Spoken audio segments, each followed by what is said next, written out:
오늘은 목사님이 큰일 났어요 라는 제목으로 함께 말씀을 나눌 건데, 오늘 설교는 조금 무서울 수 있는 설교입니다. 농담이 아니고 실제로 오늘 함께 나눌 이 말씀을 듣고 어떤 분들은 진짜 인생에 너무 큰 고민과 어떤 무서움 속에서 막 갈등하시는 분들도 만나봤어요. 그 정도로 오늘은 조금 정말 큰일 난 이야기를 하려고 하고, 특히 우리 지유나 시유가 듣기에 괜찮을까 걱정이 되긴 하는데, 여러분들도 진실을 알 거는 또 알아야 되기 때문에 오늘은 조금 걱정되는 마음이 있지만 여러분들에게 감춰진 진실을 좀 이야기하고 대책을 함께 세워보는 시간을 가져보려고 해요. 목사님에게는 엄마가 있어요. 작년에 병원에서 검사를 하다가 암이 있는 거를 발견했어요. 몸속에 암이 있다는 걸. 처음에 병원에 암이 있다는 것을 알고 병원에 간 게 아니라, 나라에서는 어른들에게 2년에 한 번씩은 무료로 그냥 검진을 하게 해요. 몸이 아프든 아프지 않든 상관없이 2년에 한 번은 우리 몸속에 있는 질병이 혹시 있는지 없는지를 그냥 알아보게 해. 왜 나라에서는 2년에 한 번씩 몸이 지금 당장 아프지 않음에도 불구하고 병원에서 검사하게 할까요? 잠복기. 맞아요. 사람의 몸속에는 좋지 않은 것들이 있어도 그게 당장 발현되는 경우도 있지만, 쉬운 말처럼 잠복기가 있어서 드러나고 있지 않다가 어느 순간 손 쓸 틈도 없이 나중에 드러나는 그런 나쁜 바이러스나 질병들도 있거든요. 그래서 나라에서는 정기적으로 검사를 해서 작은 병들은 빨리빨리 발견하자, 이런 목적으로 사람들에게 이렇게 진료받게 하는 거죠. 그래서 할머니가 원래 몸이 막 아파서 병원에 간 게 아니라 그냥 병원에 가셨는데, 병원에서 검사한 결과 할머니 위에 암덩어리가 있다는 거야. 그 이야기를 처음 들었을 때 할머니하고 아빠하고 어떤 마음이 들었을 것 같아요? 와, 어떡하지? 이런 마음이었어요. 병원에 가서 그 컴퓨터 화면에서 할머니의 위 사진을 보는데, 의학적인 소견이 전혀 없는 제가 봐도 뭔가 이상한 게 보일 정도였거든. 눈으로도. 알고 봤더니 위에 암이 있다는 거였어. 그래서 처음에 그 이야기를 들었을 때 너무 절망적이었어요. 또 왜냐면은 목사님의 어머니는 이 암이 첫 번째가 아니라 두 번째였거든. 첫 번째 암 걸렸을 때도 되게 힘들었는데, 야, 이 암 투병 생활을 또 한 번 해야 되네 라는 생각이 드니까 너무 걱정이 되었죠. 그런데 조금 지나고 난 다음에 생각을 해보니까, 암이 있다라고 하는 소식을 들은 건 진짜 큰일 날 일이고 절망스러운 일이긴 했으나, 가만히 생각을 해보니까 암이 있는 걸 빨리 알게 된 건 잘 된 일인 거예요. 좋은 일이고, 만약에 검사를 그때 안 해서 시간이 더 지났으면, 암이라고 하는 건 어떤 특징이 있냐면 우리 몸의 세포들을 잡아먹고서 퍼져, 온몸으로.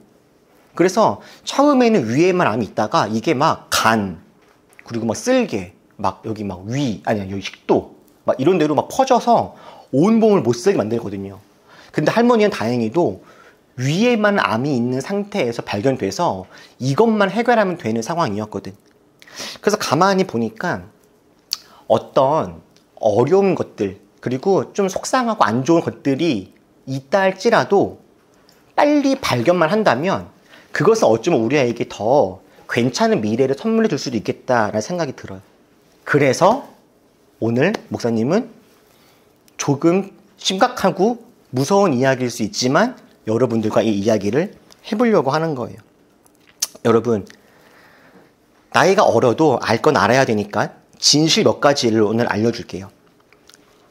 우리는 현재 지금 모두가, 우리 가장 나이가 어린 우리 지유부터 나이가 제일 많은 목사님까지, 그리고 여기 길거리에 있는 모든 사람들을 다 통틀어서 한 명도 제외하지 않고 모두가 다 지금 이야기할 이 세 가지의 특별한 어려움 가운데 직면하고 있어요. 첫 번째는 모든 사람들의 삶에는 언제나 어려움이 있다는 거예요.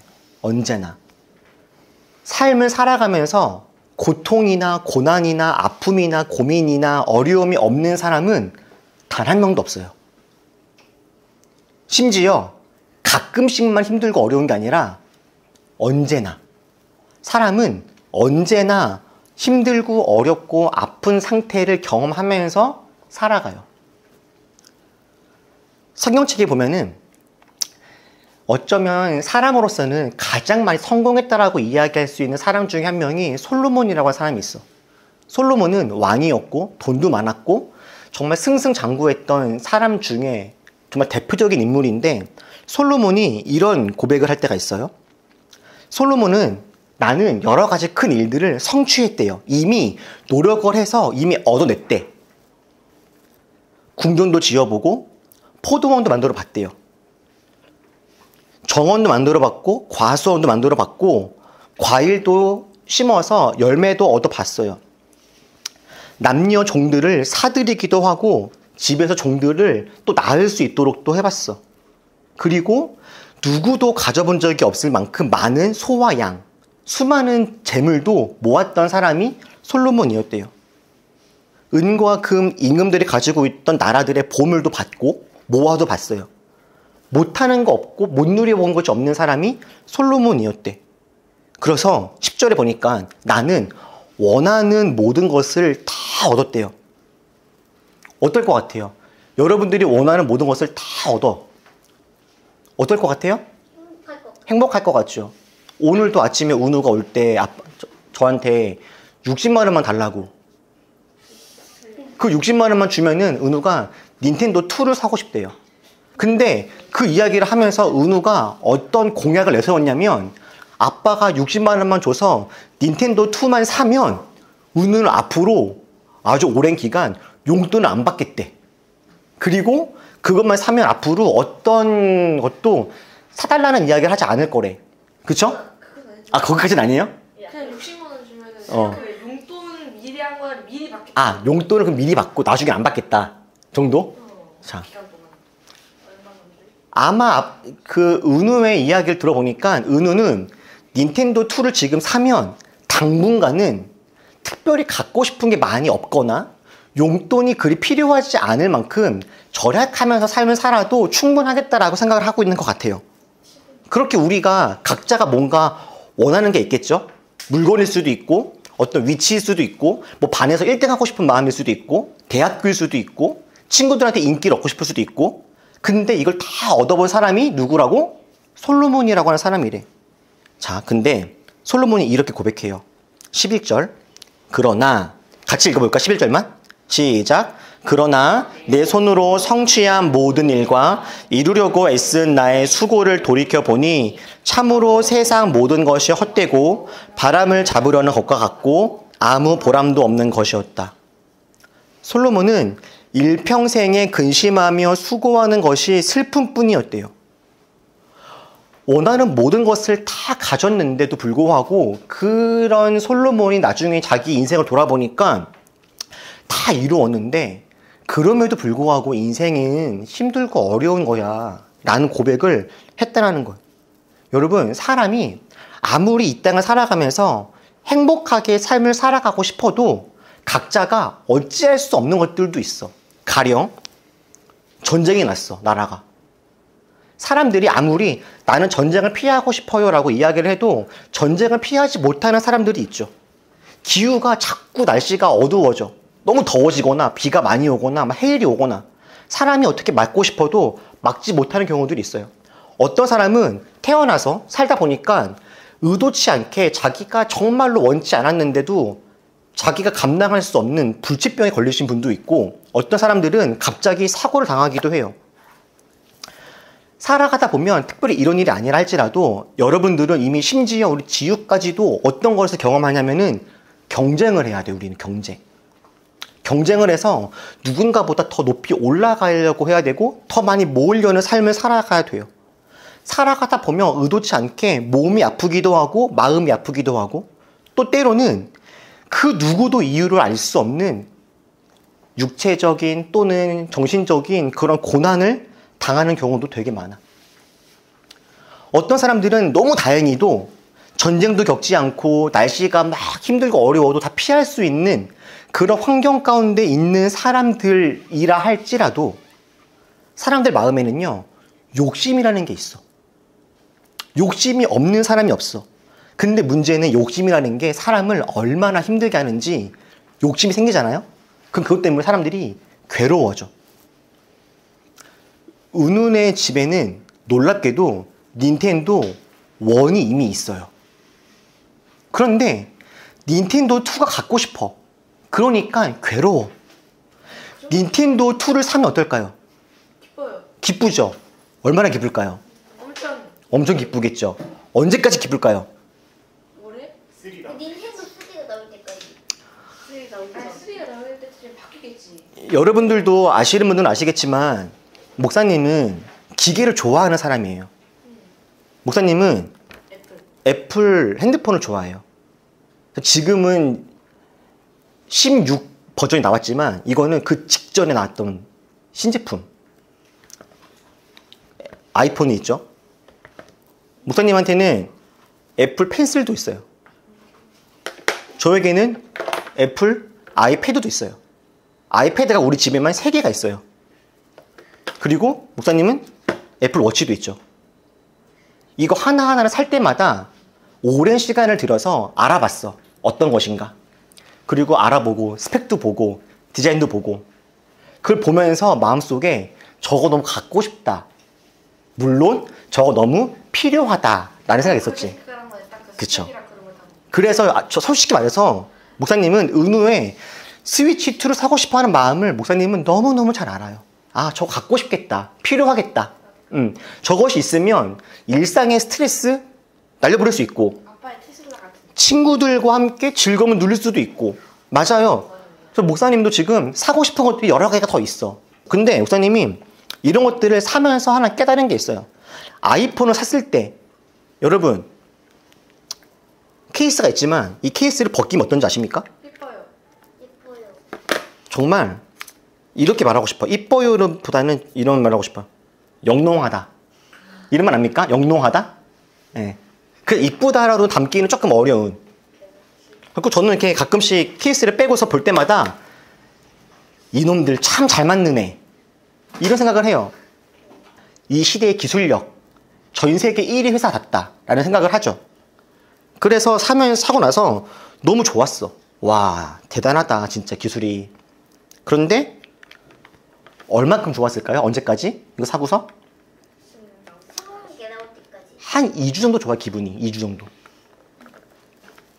2주간 기분 좋다가 한 3주쯤 됐을 때에는 또 그냥 괜찮아, 그냥.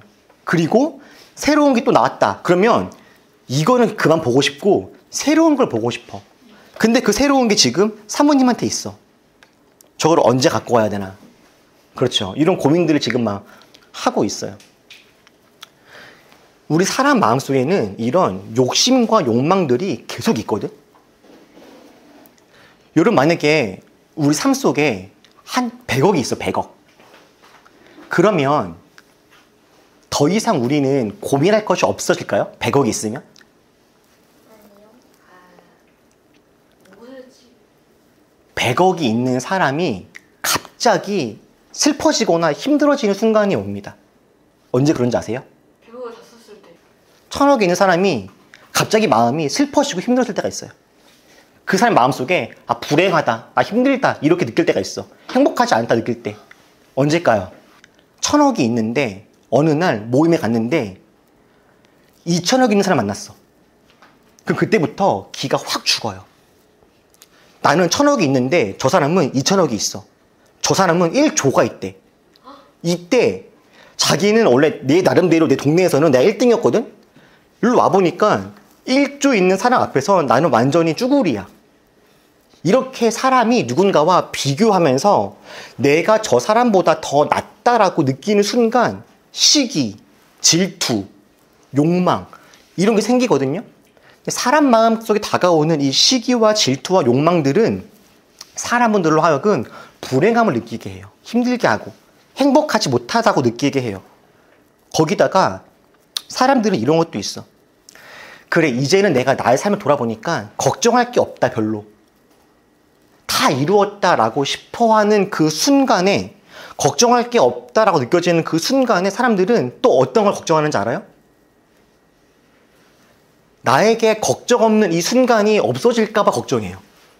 다시 말하면 사람의 마음속에 있는 불안과 걱정은 끝이 없어. 이게 우리 인생이에요. 사람이 살아가는 모습들. 아무리 올라가고 무엇을 모아도, 어떤 걸 채워도 사람 마음속에는 언제나 그때 그 시대에 맞는 자기 나름대로의 아픔과 고통이 누군가에게나 다 있는 거야. 심지어 그래도 그냥 저냥 인생을 살아갔어요. 잘. 그래도 이 땅에 살아가는 사람들이 결코 피할 수 없는 또 한 가지는 뭐냐면, 모든 사람들은 다 뭘 맞이해요? 죽음을 맞이한다는 거예요. 여러분들은 죽음이 여러분 삶 속에도 올 거라고 믿어지세요? 어때요? 아, 죽음이 나에게 온다라고 생각하면 실감이 안 나죠, 그래도 아직. 근데 죽을 수도 있다고 생각하면 좀 막 기쁜가요? 아니면은 기쁘진 않아요? 네. 어때요, 그러면은? 그냥 죽는 거죠. 죽는 거다? 상상이 별로 안 돼가지고. 자, 지호는 너가 죽는 게 무섭니? 부모님이 돌아가시는 게 무섭니? 부모님이 돌아가시는. 그렇죠. 반가운 일은 아니죠, 아무래도 그것들이. 근데 우리는요, 놀랍게도 모든 사람은 다 죽음을 맞이해요. 죽음을 피할 수 있는 사람은 단 한 명도 없어. 다 죽어요, 다. 모든 사람은. 그런데 이게 죽음이 죽음으로 끝나는 거라면, 아까 누군가 말처럼 죽으면 죽는 것이 뭐, 이럴 수도 있어요. 근데 죽음이 끝이 아니야. 죽음 이후에는 뭐가 있대요? 심판이 있대요. 그게 오늘 우리가 읽었던 본문이야. 사람이 한 번 죽는 건 정해진 거래요. 그렇죠? 우리 주위에는 어떤 사람도 죽지 않고 살아가는 사람은 누구도 없죠. 한 번 죽는 건 정해진 게 맞아요. 그런데 더 무서운 건 죽음으로 끝나는 게 아니라 죽음 이후에 뭐가 있대요? 심판이 있대요. 만약에 죽고서 그냥 끝나는 거라고 한다면 사실 인간이요, 이 땅을 잘 살아갈 이유가 별로 없기도 해요. 인생을 살아가다가 정말 너무너무 고통스러운 순간을 맞았어. 그러면 어떻게 하면 돼요? 죽으면 돼. 죽음이 끝이라면. 정말 내가 너무너무 고통스럽고 내 힘으로는 해결할 수 없는 상황을 만났다라고 한다면, 아이, 그냥 죽지 뭐. 한편으로는 아이, 뭐하러 살지? 이렇게 고민할 수도 있죠. 그런데 사람이 한 번 죽는 건 정해진 것이지만 죽음이 끝이 아니라 그 다음에 심판이 있대요. 여러분은 죽음 이후에 심판이 있다는 생각을 하면 어때요, 기분이? 좋아요? 즐거워요? 아니면 조금 불안해요? 불안할 것 같아요. 자, 근데 여기서 심판이라고 하는 이 말이 두 가지 의미가 있어요. 자, 심판은 이런 겁니다. 여러분들이 시험을 보고서 시험 결과를 확인하는 거야. 이게 심판이야. 자, 근데 지호는 시험을 봤어. 그리고서 결과가 나왔어요. 결과가 나오는 그날 어떨 것 같아, 기분이? 좋을 것 같아, 안 좋을 것 같아? 잘 나오면 좋고 안 응? 나오면 안 좋고. 바로 이겁니다. 심판의 핵심이 이거예요. 심판은 모두에게 다 나쁜 것만은 아니야. 이 땅을 잘 못 살아간 사람들에게는 무섭지. 혼날 것 같으니까. 근데 이 땅을 잘 살아간 사람들한테 그날은, 이 심판의 날은 막 힘들고 어려운 날이 아니라 복된 날이죠. 자랑할 게 있는 날. 칭찬을 받는 날이니까. 그래서 사람에게 죽음 이후에 심판이라는 게 오는데, 이날 누군가에게는 칭찬이 있고 누군가에게는 자기 삶에 대한 어떤 대가가 또 오기도 할 거예요. 근데 문제는 뭐야? 우리가 우리 삶을 보니, 여러분은 지금까지의 삶만 본다면 칭찬받을 게 많은 것 같아요? 혼날 게 많을 것 같아요? 혼날 거. 아니, 사실 우리 시유만 하더라도 그래봤자 10살인데 혼날 게 많아요, 그래도? 뭔가 아빠랑 엄마랑 알지 못하는 네, 많아요. 그런 것들이 있어요, 혹시? 네, 많아요. 그럴 리가 있나? 우리 시우가 혹시라도 뭐 방에서 혼자 엄마 아빠 몰래 핸드폰을 보거나 그런 일을 설마 안 했겠지, 우리 시우는. 지우는 혹시 엄마 아빠는 모르는 너만 알고 있는 이거는 안 걸리면 좋겠는데 싶은 거 지우는 없지? 그래요. 지우는 없을 것 같아요. 여러분, 무서운 게 뭐냐면, 무서운 거? 내가 은우한테는 자주 얘기하는데, 이 핸드폰 있죠, 핸드폰. 핸드폰은 놀랍게도 여러분들이 어딜 들어갔고 무엇을 했고 몇 시간을 했고 뭘 봤는지 핸드폰은 다 기억합니다. 다. 전부 다. 그거를 로그라고 해요, 로그. 여러분들이 검색했던 모든 인터넷 시간들을 로그라고 하는데, 이 기록이 핸드폰은, 기계는 다 남아요, 다 남아.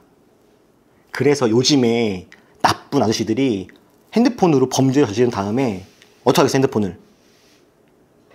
버리겠죠. 걸리니까. 그래서 핸드폰을 다 부셔버려요.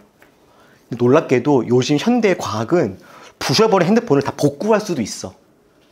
그래서 어떤 사람들은 핸드폰을 막 몇 개씩 바꿔. 근데도 다 복구 찾아내요.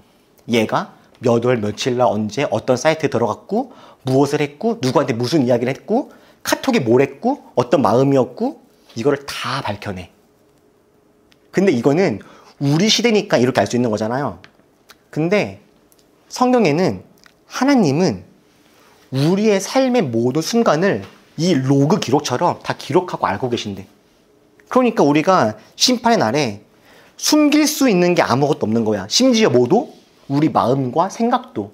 마음속으로 아빠 진짜 짜증나네 이러는 거 숨길 수가 없대요. 다 밝혀지는 거야. 그러면 부끄러운 일이 얼마나 많겠습니까, 우리한테. 이것이 현재 지금 우리가 겪어야 되는, 피할 수 없는 현실이에요. 큰일이죠. 이 땅을 살아가면서 우리가 아무리 발버둥 쳐도 충분히 행복하다라고 느끼기가 너무너무 어려워. 여러분, 가끔씩은 저는 은우 씨랑 같이 뉴스를 보거든요, 뉴스. 뉴스를 보면 어때요? 이 세상이 어떤 것 같아요? 막 아름다워 보입니까? 뉴스를 보면 틈만 나면 뭐가 떨어지고 누가 누구를 죽이고 사고가 나고 누가 거짓말을 하고 누가 누구를 아프게 하고 매일마다 뉴스를 매일 하잖아요. 매일마다 매번 그런 세상 속에 그런 일들이 막 일어나요. 우리가 보이지 않아도 세계 어딘가에서는 전쟁이 일어나고 총으로 누굴 쏘고 있고 이런 일들이 우리가 살아가고 있는 이 땅에 버젓이 벌어지고 있는 일이에요. 아직도 세계 어떤 곳에서는 사람들이 못 먹어서 죽는 사람도 있고 자기는 잘 살고 있으면서도 누군가를 괴롭히는 사람들도 있고 우리는 지금 이런 데 살아가고 있는 거예요. 그러니 지금 우리가 맞이하고 있는 이 세상에서의 삶을 우리 현실을 한마디로 정리하면 목사님은 이렇게 말하고 싶어요. 망했다. 망했어요. 그것이 성경책이 하나님이 기독교가 우리 인간들에게 알려주는 진실입니다. 우리 다 망했어. 이거요. 그런데 오늘 이 이야기를 이렇게 할 수 있는 이유는 정말 우리가 망한 걸로만 끝난 거라면 차라리 이 생각을 아예 하지 않고 그냥 생각을 멈추고 그냥 오늘 하루하루만 그냥 기쁨만 누리고 살아가도 될지도 모르겠어요. 근데 오늘 이 이야기를 목사님이 감히 하고 있는 이유는 마치 병원에서 선생님이 목사님 어머니에게 암이 있습니다라고 절망적인 이야기를 한 것과 같은 이유이기 때문이에요. 병원에서 사람들에게 암이 있을 때 암이 있다라는 진단을 왜 해줄까요? 알려줘야 되니까. 알려줘서 어떻게 하라고? 예방하래요. 앞으로 대비하라고. 이것을 잘 감당해 나가라고 알려주는 거잖아요. 하나님이 우리한테 현실을 알려주신 이유가 있어요. 그래서 우리가 이런 현실 속에 있는데 이것을 그러면 어떻게 할 수 있는지를 말해주고 싶었기 때문이야. 자, 하나님의 대안은 이겁니다. 같이 읽어볼게요. 천천히. 시작. 하나님이 세상을 이처럼 사랑하사 독생자를 주셨으니 이는 그를 믿는 자마다 멸망하지 않고 영생을 얻게 하려 하심이라. 지금 우리가 마주하고 있는 현실은 망한 게 맞아. 우리 사람들에게는 희망이 없어요. 그런데 다행히도 하나님은 우리 인간들의 현실을 보시고 그래 다 끝났어 라고 말씀하시는 것이 아니라 그러면 어떻게 하면 살 수 있을까를 고민하셔서 우리 가운데 그 방식들을 알려주세요. 그래서 하나님은 우리들로 하여금 이런 현실 속에 있다 할지라도 살 수 있는 길들을 우리에게 주셔. 하나님은 이렇게 해주십니다. 우리는 이 땅을 살아가면서 분명히 힘들고 어려운 순간들을 만날 겁니다. 심지어 우리가 교회를 잘 다니고 하나님을 잘 믿어도 그럼에도 불구하고 우리는 삶에서 크고 작은 어려움들을 만나게 될 거예요. 마음의 불안함, 갈등, 시기, 질투, 미움들이 우리한테 찾아올 수 있을 거야. 그런데 하나님은 우리들로 하여금 이 모든 고통과 아픔이 오더라도 이길 수 있는 힘을 우리한테 주신대요. 우리가 어떤 고민과 아픔 속에 있어도 하나님께 도움을 요청하면 하나님은 우리들로 하여금 그 상황들을 잘 감당할 수 있는 힘을, 용기를 우리에게 주시는 거예요. 뿐만 아니라 사람들은 모두가 다 죽음을 맞이하지만 하나님은 죽음 이후에 영원한 생명을 우리에게 선물해 주신대. 그래서 우리 중에 누군가가 먼저 이 땅을 떠나고 죽을지 모르지만 이별이라고 하는 아픔이 있지만 이별이 끝이 아니라 하나님은 우리들로 하여금 다시 만나서 사랑을 나눌 수 있도록 그렇게 우리에게 생명을 주신대. 그리고 우리한테 정말로 문제가 죽음 이후에 만나게 될 심판 있잖아요.